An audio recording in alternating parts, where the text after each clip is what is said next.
ярилцлага өргөхөд бэлэн боллоо. Ингээд манай студид зочид ирсэн байна. Хөөрхөн зүрхний аян төрөмс байгууллагын зохицуулагч Оюун Чимэг. Оюун дээр уучлаарай. Сэтгэл зүйч Инх Чимэг нар ирсэн байна. Өглөөний мэнд хүргэе. За тэгээд өглөөний мэнд дээрээс нь олон улсын эмэгтэйчүүд эрхийг хамгаалдаг баярын. Баярлалаа.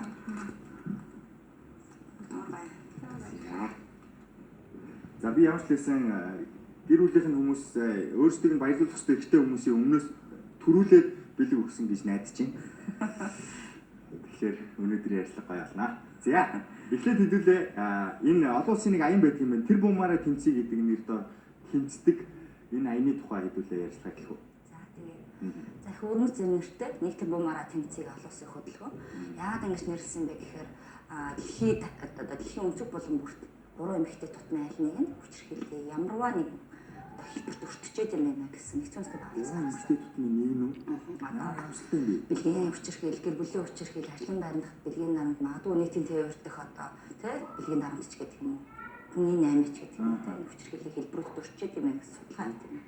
Ингээд 7 тэрбум хүмүүс чинь үзэх юм бол нэг тэрбум эмэгтэй хүчирхийл дарамтанд амьдраад байв шүү гэсэн одоо тоог л олон нийт ард хэрэгэд те шийдвэр гаргах төр засаг бодлогын л одоо хүрх гэсэн олон нийтийн компанид ажил юм байна.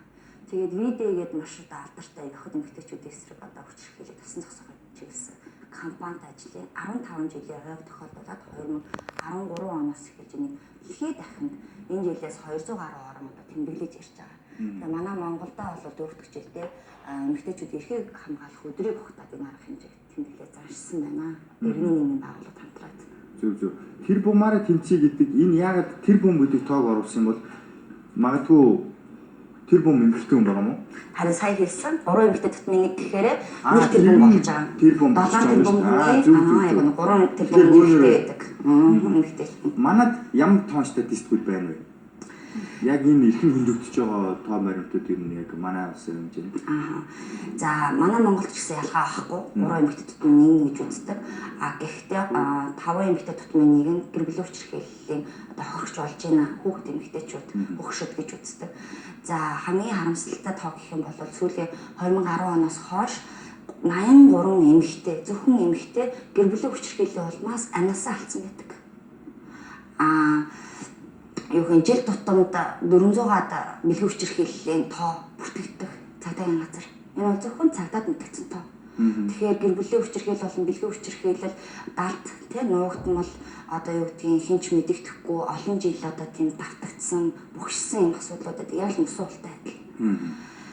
Монгол улстай сүүлийн 2 жил бол яг гэр бүлийн хүчирхийллийг тасан зогсоох, бууруулах, ялангуяа шийдвэр гаргахчид бодлого тодорхойлогч улсын их хурлын одоо гишүүдээс бид нар гэр бүлийн хүчирхийлэлд тэмцэх хуулийн шинжилсэн хариулгыг яаралтай батлахыг шаардж байгаа.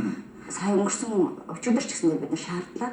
Яагаад гэхээр сая хэллээ шүү дээ 83 одоо эмэгтэй амиа хатчаад байна. Тэгэхээр бид нар бол цөөхөн хаантай улс.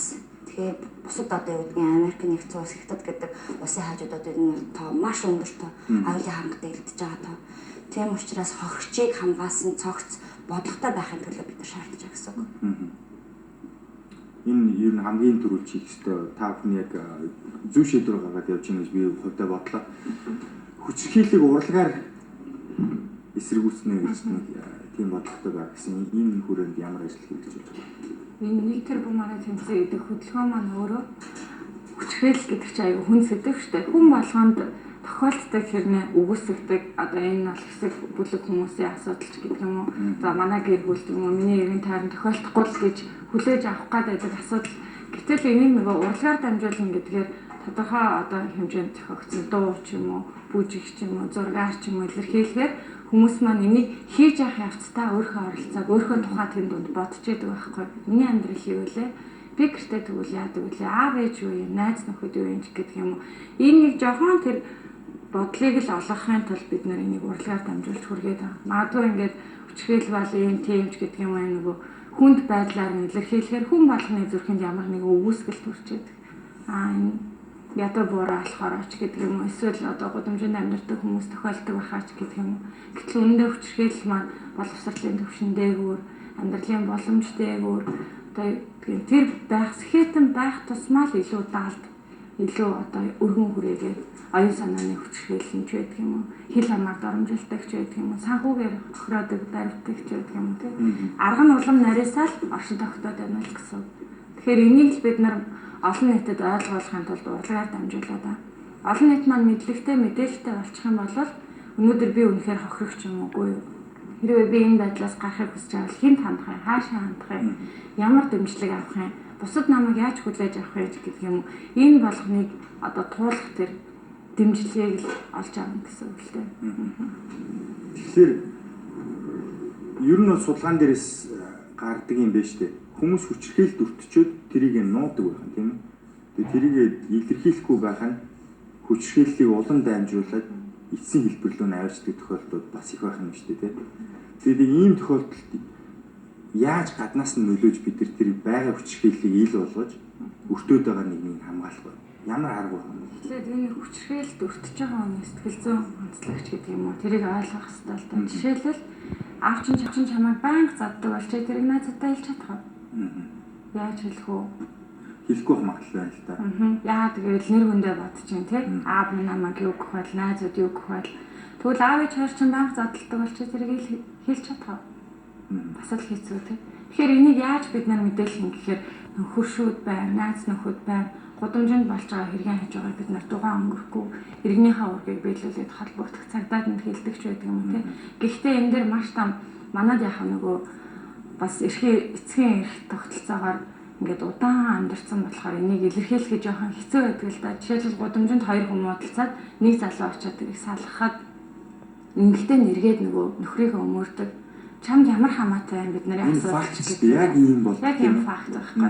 Гэтэл одоо тэрийг нэг тэр өмөрсөн таньдаг залуу маань паблик бичсэн байна. Тэгэхээр доор нь байгаа комментүүдээр баг ихэнх нь эмэгтэйчүүд өөрсдөө задуулж явахдаа таарсан үүлийн өрнж гэдэг юм уу ийм сөрөг комментуудыг бичдэг. Яагаад ингэж байна вэ гэхээр эхлээд бид нар тэр хохирогч болж байгаа нь сэтгэл зүйг ойлгох хэрэгтэй байхгүй. Маш өндөр айцтар тэр хүн амьдардаг. Гудамжинд яг олонний нүдэн дээр бас нэг тодорхой хэмжээний барьертай задуулж байгаа шүү дээ. Гэтэл гэртээ хараад тэрнийг даавалдна гэдгийг тэр эмэгтэй ганцаараа мэдж байгаа учраас олонний нүдэн дээр нөхрийгөө өмөрдөг. Бид нар энэ шалтгааныг л ойлгох хэрэгтэй. Тэгэхээр тэр эмэгтэйг бид нар буруутгах. Бид нарт ямар ч хэрэг байхгүй. Тэр хүний юу үзэж туулсан, гэртээ ямар амьдралаар амьдардгийг, ямар дарамт халтандаар байдгийг гэдгийг бид нар мэдэхгүй шүү. Тэгчээд бид нар паблик дээр онлайнаар медиагаар тэр эмэгтэйг буруутгах, үүлийн үр гэж одоо жишээлбэл яг юу юм? Тэр хүнийг одоо байгаа амьдралыг нь тэгэж үгүйсгэх, буруутгах эрх бид нарт байхгүй. Яг нь. Зүг. Би нэг ийм байл та. Мачизм гэж нэг үг байдаг. Монгол дээр юу гэж хэлдэг юм бэ? Энэ бол яг нөгөө эрэгтэй хүн давмгаалсан одоо ир хүний эрхт гэсэн үү та түрүүн эцгийн эрх жаасан материал. Энэ Латин Америкийн орнууд ч гэсэн ер нь Азийн зарим нэг орнууд ч гэсэн их байдаг. Эрэгтэй хүн илүү давмгаалтай. Тэгээд ингэ бодглохлоор бидний хийж байгаа одоо та бүхний хийж байгаа бодлого нь хүчрхийлэлд өртсөн хин нэгнийг яаж хамгаалах вэ? Тэр хүчрхийлэлд өртөж болзошгүй хүмүүс эрхээ яаж хамгаалах вэ гэдэг боловсролыг олгож ийн тэрний төлөө тэмцэж чинь. Харин хүч хэрэглэж байгаа хүмүүсийг нь хэрэглүүлэхгүй байхын тулд язгуураас нь эхлээ тэр мэдээлэл өгсөн дээр юм болов уу гэж би дөнгөсөө бодлоо л доо. Яг тэгэхээр надад энэ мэдээлэл багаас минь ирж иж би зөв төлөвшчих юм бол эргээд нөгөө хүнээ асуудлынхаа дараа яах вэ? Асуудалд орвол яах вэ гэдгийг ярьснаас илүү юм болов. Тэгэхээр нөгөө нэг эцгийн эрхт яс гэдэг байгаа юм маань болохоор одоо хүртэл эрэгтэйчүүдийн тархинд яаж байж байна вэ гэхээр Монгол эрэгтэй хүмүүс магадгүй намайг маш олон буруутгах хальтаа дийлэх нь одоо л зүрхэндээ би өөрөө Чингис хаан л гэж бодож амьдардаг. Тийм учраас магадгүй одоо юу гэх юм ямарваа нэг юм дээр ингээл ухагаа арилтдаг, босоод ирдэг, задаануудаа хийдэг ч байдаг юм даа. Энэ маань гэхдээ тэр хүмүүсийн буруу биш л дээ. Яагаад тэгэхээр бид нар гэр бүлээс нь эхлээл энэ асуудлын эхлэлийг хаах хэрэгтэй. Эмэгтэй эрэгтэй хоёр хүүхдийг яг одоо юу гэх юм адилхан өсгдөггүй тийм. Эмэгтэй хүүхдээ л хөөрхийн ах юм одоо ингэхээс доошо боловсралтай авах хэрэгтэй шүү. За хүү болонгууд газар унахаар нь бараг эрэгтэй хүүхдээ уйлдаг юм аа чи бас юундаа маягсан ах шиг боллоо. Энэ маань яг ямар байдалд оруулж байна гэхээр эрэгтэй хүүхдийг өөрийнхөө эмоцийг илэрхийлэх боломжийг бид нэр сургаагүй байхгүй. Тийм учраас Монгол эрэгтэй хүнд эмоц илэрхийлэх хоёрхан боломж байгаа. Юу юм? Нэг нь архив, нөгөөх нь зодоонуудыг ярилцаж болно, уйлж болно, дуурж болно, зураг зурж болно. Яаж тэр эмоцийг илэрхийлэх боломж байгаа. Энэ аргад суралцаагүй учраас өнөөдөр хүчрхийлэгч нар маш их хэмжээгээр байж ингэж бас нэг талаасаа харж байна. А нөгөө талаасаа 4 настай 5 настай тэр хүү гэр бүлдээ хүчрхийлүүлж байхдаа зүрхэндээ том болоод би чамаас харуугаа авандаа л гэж боддог. Тэгээд насанд хүрсэн хаана одоо намайг хинч дэглэхгүй учраас гэд өөрөөсөө сул дараа байгаа тэр гэр бүлийн хаа гişүүд эргээд энийг гаргадаг. Тэгэхээр энэ тойрог маань бүр л эхнээс нь одоо юу гэх юм эцэг их байх гэдэг асуудлаас эхэлэхгүй юм бол мэдээж хэрэг өөрчлөх хэцүү. Энэ тогтсон хандлагын соёл чинь маш удаан хугацаанд явчихсан тийм. Энийг 4 жилийн хөдөлгөөнөөр хүмүүс аяг үр дүн асуудаг байхгүй. Өөрчлөн гэдэг маш хэцүү. Гэхдээ энд хүн болгоны оролцоо хэрэгтэй. Хүн болгоно нөгөө цэцгийн дэлбэр шиг хайрласан охины маань 20 жилийн дараа нэг хүчрхийлэгч аваа суучгаад би тэр үед хүүхдээ хамгаалж чадахгүй шүү. Тэгвэл би өнөөдөр хүүхдээ хамгаалахыг үнэхээр хүсэж байгаа бол би энэ үйл хэргийн төлөө өөрөө оролцоо гаргах хэрэгтэй.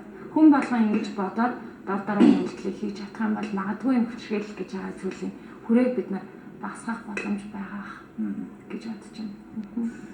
За маш их баярлалаа. Бид богинохоо хугацаанд нэлээд их мэдээллийг аваад ярилцлагаа төгсгөж байна. Тэгээд та бүхэнд амжилт хүсье. Мэдээ зорж байгаа зүйл чинь гэгээлэг сайхан учраас нэг өдөр тэр нар гарч бүх зүйлийг гой болох байх гэж би итгэж байна. Тэгээд цаашдын ажил үйлснээ амжилт хүсье. За баярлалаа.